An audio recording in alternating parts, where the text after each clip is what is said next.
Okay, so it's been about 12 minutes. I have the engine running, but it was shaking worse before. I just want to know why it's still shaking. That can't be too normal, but it was shaking a lot worse before, but it's a little better now. I just want to know why is it shaking.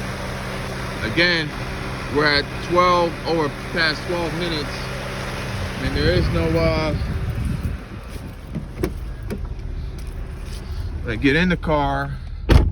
Okay, there are no dash lights. Okay, there's no dash lights besides the seat belt. Okay, my seat belt is off. There's no dash lights. So what is going on here?